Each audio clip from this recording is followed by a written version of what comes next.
Nifty IT sector ने recent correction के बाद सस्ते वैल्यूएशन दिखा रहा है। क्या ये बाइंग का परफेक्ट टाइम हो सकता है?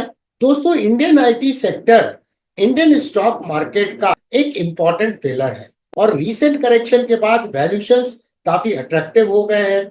क्या ये राइट टाइम है निफ्टी आईटी स्टॉक्स या निफ्टी के ETF आईटी बीज में इन्वेस्ट करने का? आज के इस वीडियो में हम देखेंगे कि निफ्टी आईटी इंडेक्स का वैल्यूएशन अब कैसा नजर आ रहा है, टेक्निकल चार्ट्स क्या सिग्नल दे रहे हैं और एक बोनस स्टॉक के बारे में भी मैं आपको बताऊंगा। तो अगर आप भी आईटी सेक्टर के पोटेंशियल रिटर्न्स को मिस नहीं करना चाहते हैं तो इस वीडियो को अंत तक जरूर देखिएगा। और हाँ, अगर आपको ऐसे ही स्टॉक मार्केट इनसाइट्स पसंद आते हैं तो इस वीडियो को लाइक करें, सब्सक्राइब एंड फॉलो करना नहीं भूलें। चलिए शुरुआत करते हैं।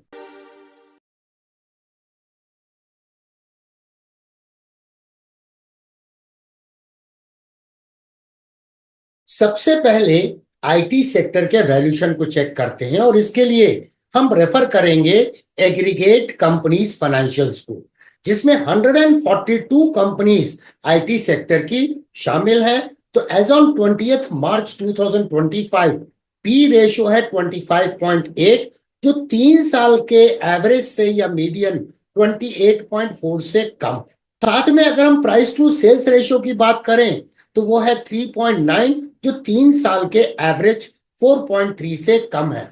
तो वैल्यूएशन में अब आईटी सेक्टर अट्रैक्टिव नजर आ रहा है। अगर हम ग्रोथ की बात करें तो अर्निंग का जो ग्रोथ फोरकास्ट है वो टेक सेक्टर का जो है वो है 12.6%, लेकिन डेटा प्रोसेसिंग सर्विसेज इंडस्ट्री का जो अर्निंग ग्रोथ का फोरकास्ट है वो सबसे अच्छा है, 19.8%, नियरली 20%। अब हम करेंगे निफ्टी आईटी सेक्टर के इंडेक्स की एनालिसिस।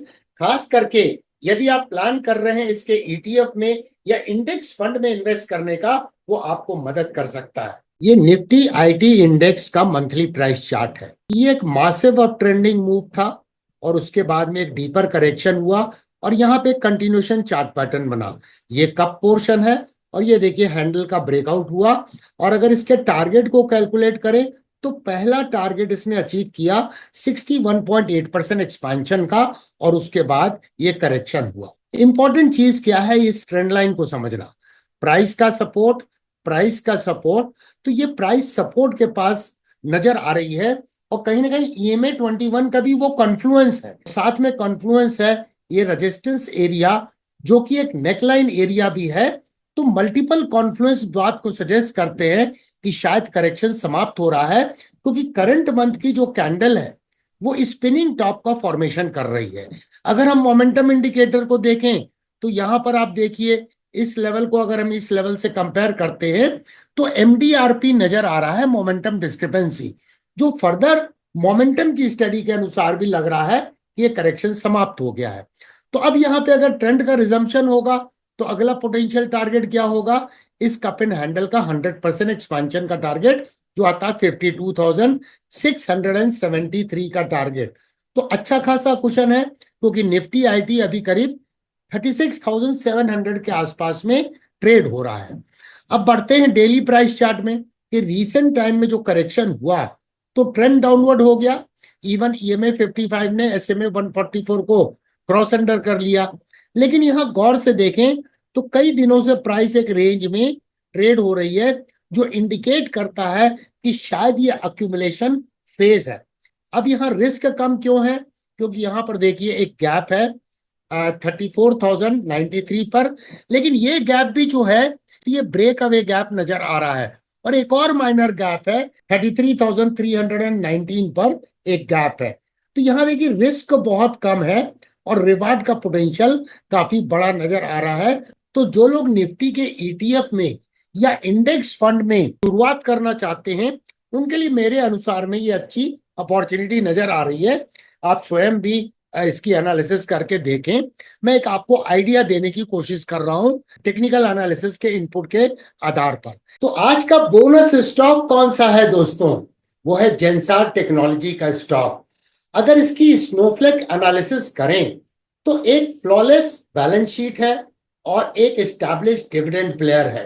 प्राइस टू अर्निंग इसकी है 23.7, जो इंडियन स्टॉक मार्केट से एंड आईटी सेक्टर के मीडियन से नीचे नजर आ रही है। तो वैल्यूएशन में ये स्टॉक अच्छा नजर आ रहा है।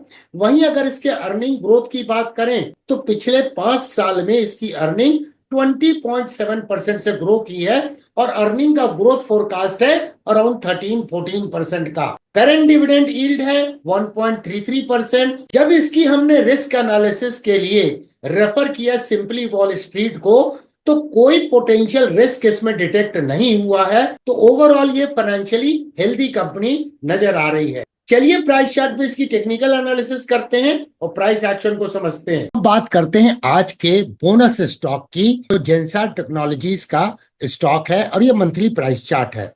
पहले गौर से प्राइस एक्शन को देखें। ये ट्रेंड लाइन एक रेजिस्टेंस के रूप में काम कर रही है और ये ट्रेंड लाइन एक सपोर्ट के रूप में काम कर रही है। तो एक राइजिंग वेज जैसा स्ट्रक्चर बनता हुआ नजर आ रहा है। इसका तात्पर्य क्या है कि पहले ट्रेडिंग रेंज बड़ी थी, उसके बाद और छोटी हो गई एंड अब पॉसिबली ट्रेडिंग रेंज और भी छोटी होने की संभावना है। Since broader trend long term perspective में अभी भी बुलिश है और यहां देखिए कप एंड हैंडल पैटर्न का ब्रेकआउट हुआ था। ये हैंडल पोर्शन है, प्राइस ने कंसोलिडेट किया और ब्रेकआउट के बाद में पहला टारगेट जो था कप एंड हैंडल का 61.8% एक्सपांशन का, वो अचीव हुआ और फिर पिछले 2 महीने से ये करेक्शन हो रहा है। लेकिन प्राइस अब बहुत क्लोज पहुंच चुकी है EMA 21 के और ये कंसोलिडेशन बैंड अपने आप में एक सपोर्ट के रूप में हम देख सकते हैं।